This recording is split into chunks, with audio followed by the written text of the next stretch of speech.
Hello and welcome to Lost Love Chronicles. My name's Caleb Roman. I'm 43 years old, and I've been running the Freight Optimization Division at Straight Advance Freight Systems in Louisville for the past 9 years. When Brady Latham said those words to me in his sterile conference room, I knew exactly what was coming. I didn't flinch, just sat there, watching him adjust his tie with that practice smirk he'd been wearing ever since corporate promoted him 6 months ago. The guy was 39, fresh out of some management boot camp, and armed with enough buzzwords to choke a horse. Collaboration is key in modern business, he said, tapping his pen against his clipboard like he was conducting an orchestra. We need people who align with our culture. I'd heard this speech before. Different words, same meaning. The numbers on my desk told a different story. 28% reduction in processing time. 6.44 million in quarterly profits. Highest client retention rate in company history. But Brady wasn't interested in numbers. He was interested in control. The thing about working in logistics is that you learn to see patterns. You spot problems before they become disasters. You notice when shipments are delayed, when vendors get twitchy, when the whole operation starts wobbling on its foundation. Right then, sitting across from Brady, I could see the pattern forming. He wanted me gone. Not because I was failing, because I wasn't failing his way. I'd built something here. 9 years of relationships with drivers, vendors, warehouse managers. People who called me directly when problems arose. Who trusted my word over corporate policy. Brady saw that as a threat to his authority. He needed everyone going through proper channels, following procedures, asking permission. I understand your concern, I said finally. His eyebrows went up. He'd expected pushback. Maybe anger. Instead, I smiled. Teamwork is everything. That seemed to satisfy him. He relaxed back in his chair, probably thinking he'd gotten through to me. Maybe he believed I'd learned my lesson. About going around the chain of command. About making decisions without consulting his precious flowcharts. I'm glad we're on the same page, Caleb, he said, crossing one leg over the other like he was settling into some kind of victory. Moving forward, I want to see more collaboration from your division. More transparency in your processes. Absolutely, I said, nodding. My tone was calm. Professional. I even managed to keep the smirk off my face.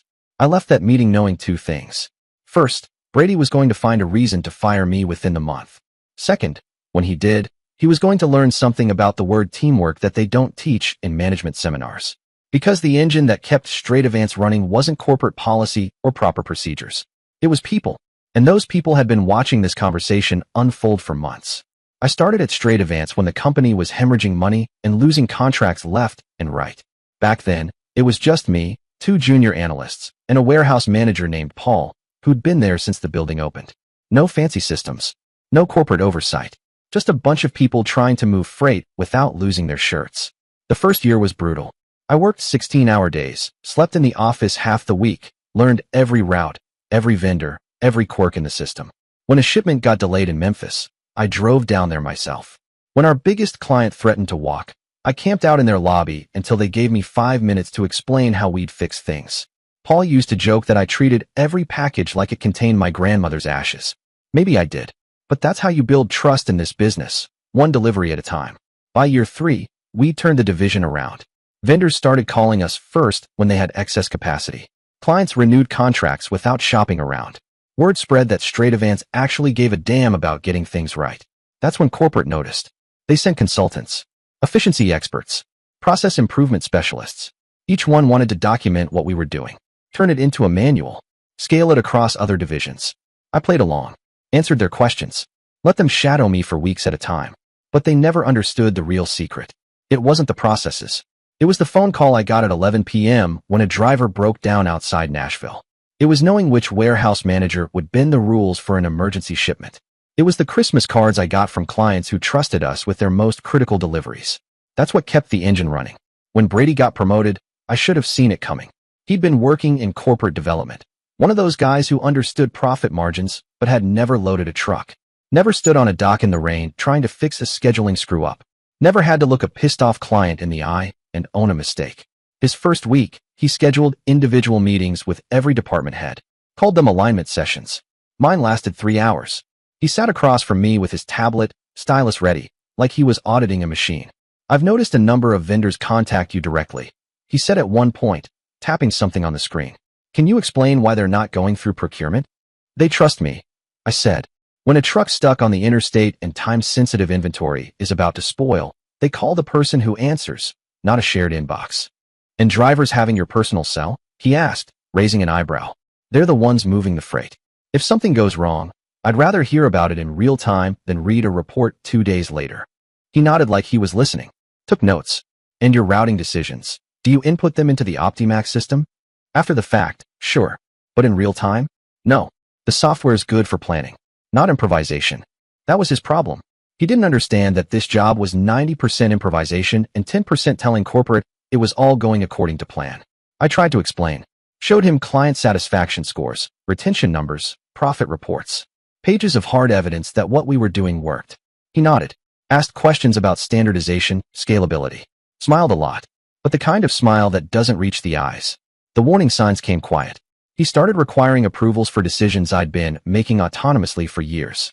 Scheduled weekly progress reviews, always during peak hours. Introduced new reporting requirements that had my analysts buried in spreadsheets instead of solving real problems.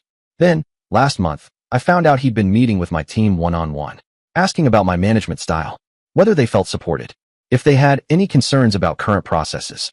That's when I knew. He was building a case. The meeting happened on a Friday morning in October.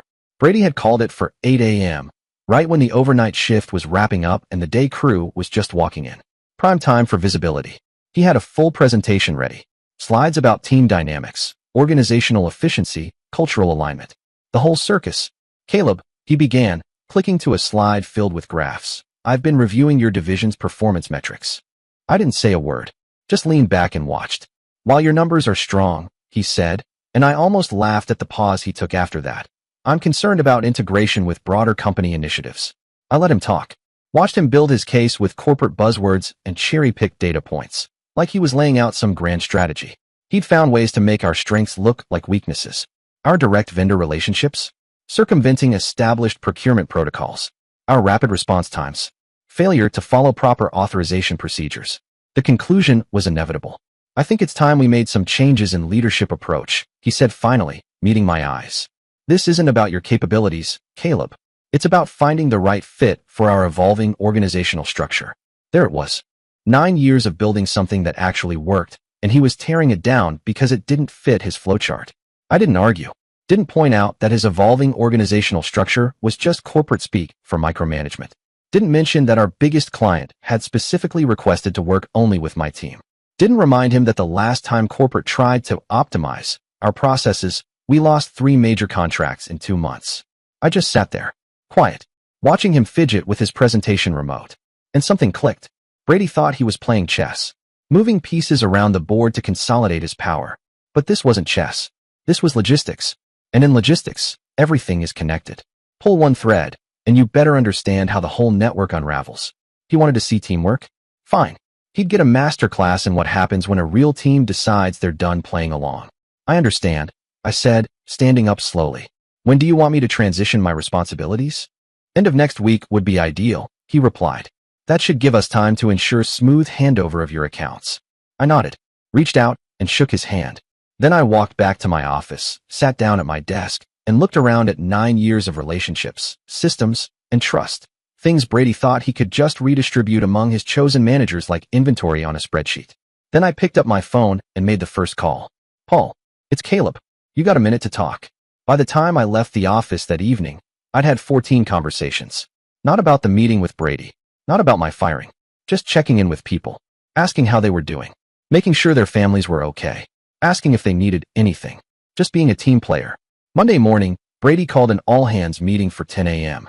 He'd set it up in the main conference room. The one with the glass walls that let everyone in the building see what was happening inside. Smart positioning for what he probably thought would be a smooth transition announcement. A little performance for the troops. I showed up 5 minutes early. Took a seat in the back corner. Didn't say much.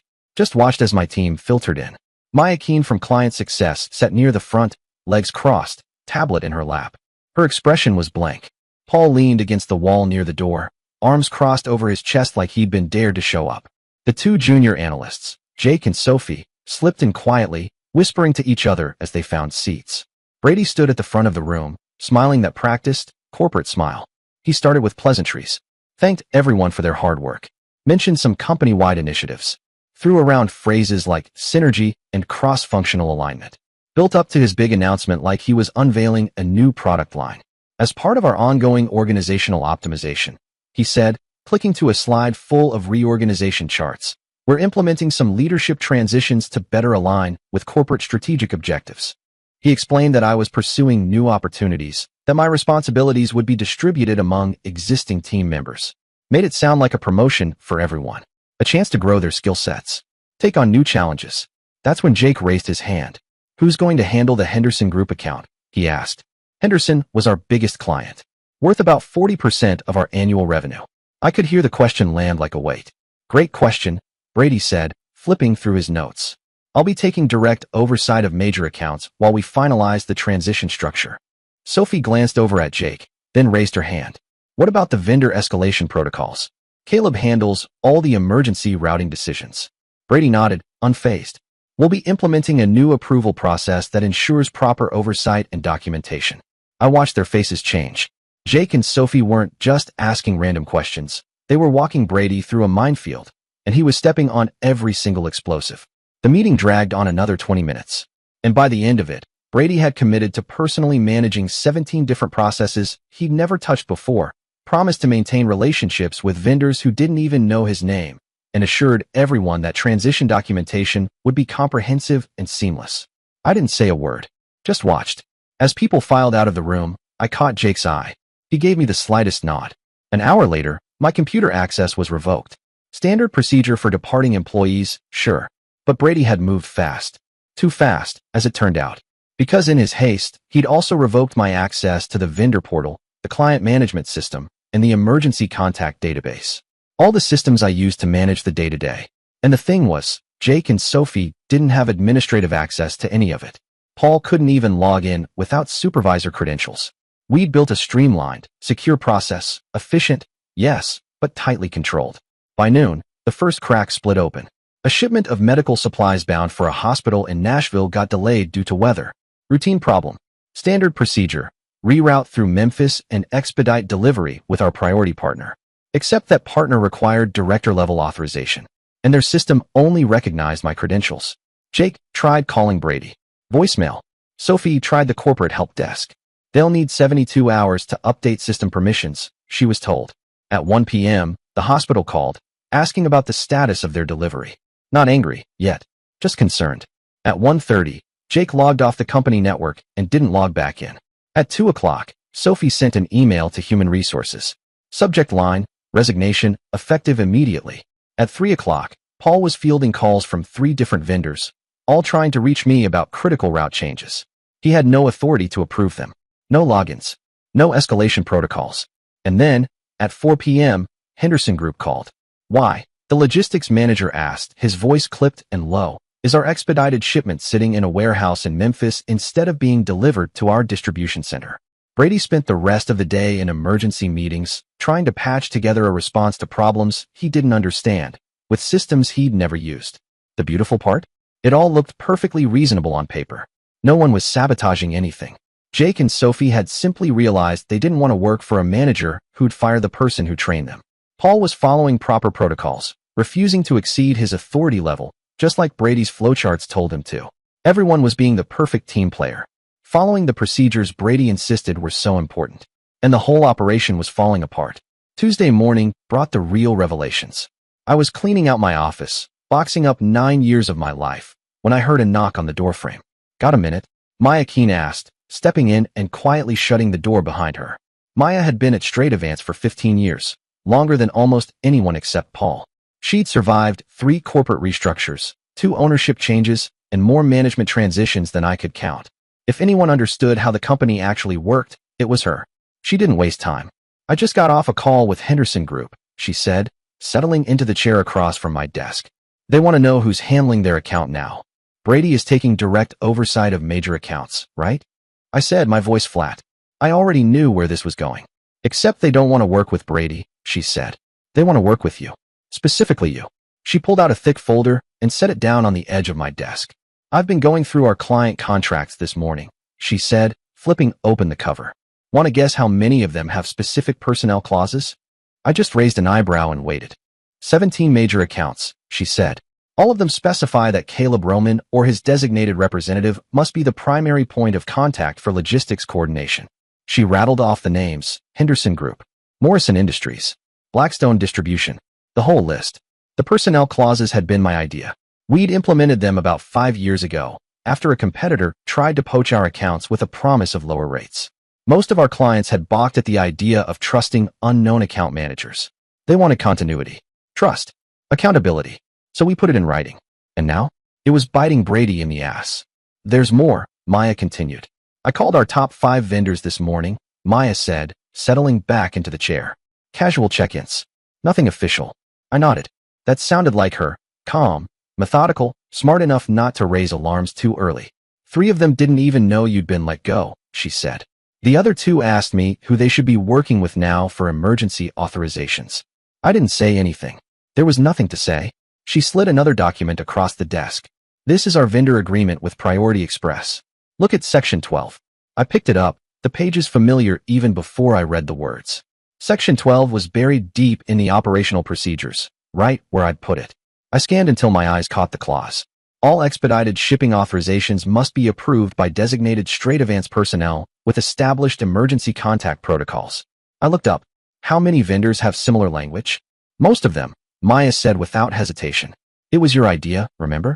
You wanted to ensure we had dedicated emergency contacts so shipments wouldn't get delayed by corporate bureaucracy. I remembered. Every late truck, every missed deadline, every client furious because some VP's inbox had swallowed an urgent request. We designed the system to kill all that. We'd done it right. And now? Now the same system was a cage. A perfect little trap. The vendors were happy to agree, she continued. It meant faster decisions. Fewer delays. I leaned back in my chair, staring up at the ceiling. Of course they were. It worked. It had worked. Now those clauses are creating exactly the bureaucratic nightmare they were designed to prevent, I said quietly. Brady doesn't know about any of this, does he? I asked finally, already knowing the answer. He's learning fast, Maya said, her voice tight. I had to explain to him this morning why we can't just reassign account management to whoever's available. The contracts don't work that way. What did he say?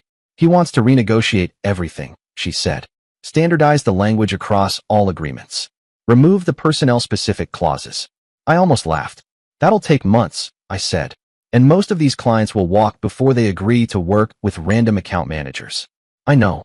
You know. Hell, Paul knows, she said. But Brady thinks it's just a matter of updating some paperwork. She stood up, gathering the stack of papers she'd brought in. There's something else you should know, she said. I've been fielding calls from recruiters all morning. Word's getting out that you're available. And apparently, half the logistics companies in Louisville are interested in hiring you.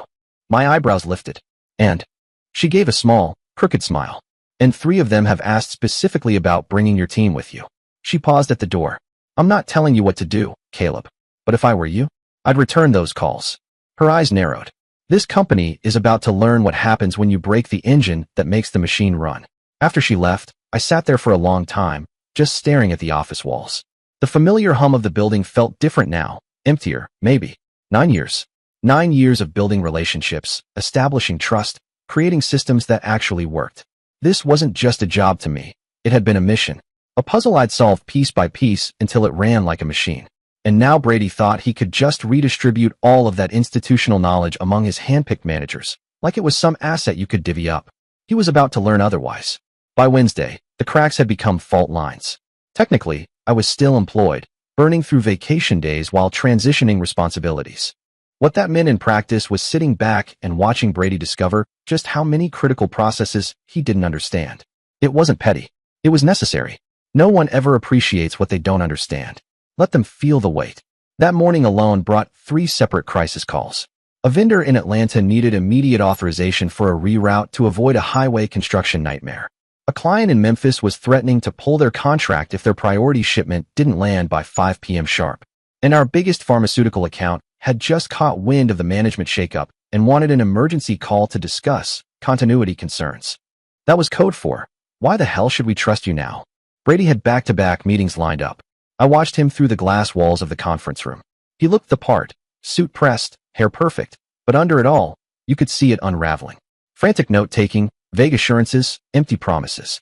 He nodded a lot, tried to project control, but you could see it in his eyes. He was in over his head. He didn't have the authority to make decisions. More importantly, he didn't have the relationships. These vendors and clients weren't just names on a contract. They were people.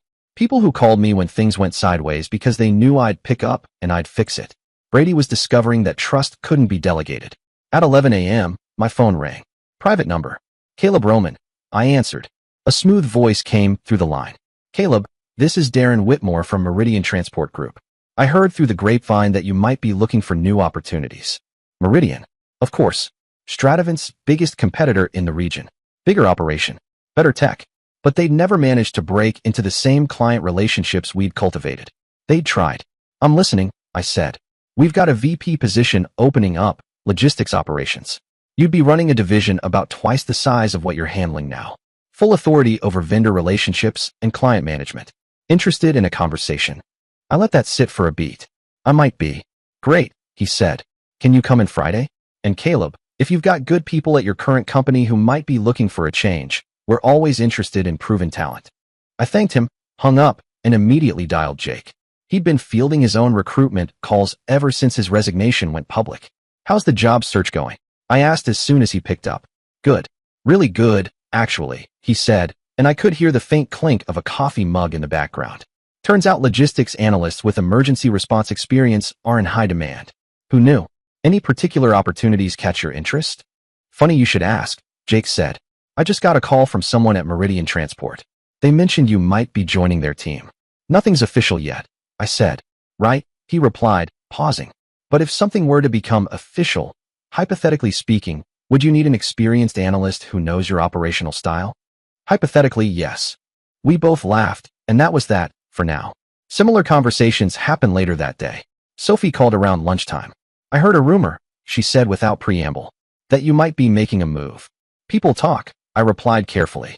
Would this hypothetical move involve positions for a senior planner and maybe her junior analyst? Could be. Would depend on timing.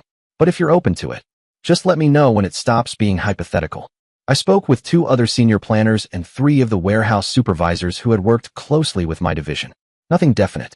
No promises. No commitments. Just exploratory talks. People checking in with someone they trusted. Quiet signals being exchanged in a landscape that was clearly shifting. By Thursday afternoon, Brady was unraveling. The facade he'd built was cracking fast. Henderson Group formally requested a meeting to discuss account transition procedures. 2 smaller clients had called, inquiring about modifications to their contracts. Priority Express had put a hold on new route authorizations until Stradivance could confirm proper management contact protocols. From what I could tell, Brady had no answers. Just reactionary meetings, vague assurances, and an inbox piling with questions he couldn't interpret, let alone resolve. I spent my last official day writing transition documentation. I took it seriously, not because I wanted to help Brady, but because I wanted to leave clean. No excuses. No unfinished business. Just a detailed, professional handoff. Vendor contacts, client preferences, escalation procedures, emergency workflows, and access requirements. I laid it all out. It was practically a manual. Of course, most of it was useless without the relationships behind it. But I wasn't going to spell that out. At 6 p.m., I closed the last folder, slid my company laptop and access cards onto the desk, and gathered the box of personal items I'd left for the final day. Photos, a couple of books, my old conference badge from Chicago. I took one last look around, then walked out of Stradivance for the final time. Friday morning, I met Darren Whitmore for breakfast downtown. We kept it casual, eggs, coffee, no formalities. By noon, the offer was on the table, and I accepted it. Vice President of Logistics Operations at Meridian Transport. By 2 p.m., I was on the phone with Jake, Sophie, and 4 others. I didn't need to convince them. They were already halfway packed. By 5 p.m., 6 out of the 7 had said yes. The weekend passed quietly. I didn't call anyone at Stradivance. Didn't check my email. Didn't need to. Let them figure it out. Monday morning, at exactly 8:30 a.m., my phone buzzed. A text from Paul. You should probably check the news, Paul's text read. I was sitting at my new desk at Meridian, sipping coffee and reviewing route optimization proposals when the message came in. I frowned, opened the browser on my phone, and typed in the site he was probably referring to. The Louisville Business Journal's homepage loaded, and the headline practically jumped off the screen at me. Major logistics disruption hits Stradivance as key personnel depart. I clicked on the article. It was everything I expected, and worse. Clean, professional, and absolutely brutal. The piece laid it out in cold, methodical language. 6 senior logistics personnel had resigned from Stradivance in the span of a week, all now at Meridian. The fallout? Vendor relationship disruptions, client concerns about service continuity, and a particularly damning quote from an unnamed industry source calling it a significant brain drain for Stradivance operations division. But the real damage wasn't what the public could read. It was what was happening behind closed doors, inside conference rooms, and on client calls across Louisville. By the time I finished reading the article, I had 3 missed calls. 1 from an old vendor rep, 2 from former clients. I didn't need to return them. I already knew what they were calling about. Paul confirmed it just after. Henderson Group terminated their contract this morning, he told me over the phone. They signed with us an hour later. Specifically asked for your team to manage the account. I didn't respond right away. And Morrison? I asked. By noon, he said. I leaned back in my chair and exhaled slowly. Blackstone. End of business, Paul said. All 3. Gone. That was over $8 million in annual revenue. Just like that. I didn't celebrate. This wasn't gloating. It was just the natural consequence of ignoring people for too long. Priority Express? I asked. They sent a formal letter, he said. Partnership suspended until Stradivance resolves administrative uncertainties in management. I could practically hear the quotation marks in his voice. Any word from suppliers? 2 major vendors put their accounts on hold, Paul said. Exact same language. Uncertainty. Unclear leadership. They want stability. I nodded. And Brady? Paul gave a soft, humorless chuckle. Spent the whole day in meetings with corporate. Tried to spin this as a temporary market adjustment and some kind of strategic realignment opportunity. I raised an eyebrow. They buying it? Not even a little. Tuesday came, and the pattern repeated. 3 more employees from Stradivance put in their notice, none of whom I had contacted, at least not directly. They were just reading the room, seeing the writing on the wall. By Wednesday, Stradivance had contracted an emergency consulting firm. Operational continuity assessment. A euphemism for, please tell us how to keep the lights on. And by Thursday, Paul sent me a short message. Rumors say corporate's talking about shutting down the Louisville facility altogether. I put my phone down, folded my hands on the desk, and stared out the window. I didn't feel triumph. Just clarity. This wasn't sabotage. This was the cost of arrogance. They never realized that logistics is about people. And people remember how you treat them. Friday afternoon, Maya called me. Brady is gone, she said. No greeting, no build-up. I leaned back in my chair, already knowing what was coming but letting her say it. Reassigned. Yep. Corporate development. Some special project, which we both know means exile with a fancy title. I raised an eyebrow. And operations? They're bringing in someone from Atlanta, she said. Someone who actually understands logistics. I gave a low whistle. Finally. She hesitated a second, then added, they also want to know if you'd be interested in coming back as a consultant to help stabilize vendor relationships. I almost laughed. And what did you tell them?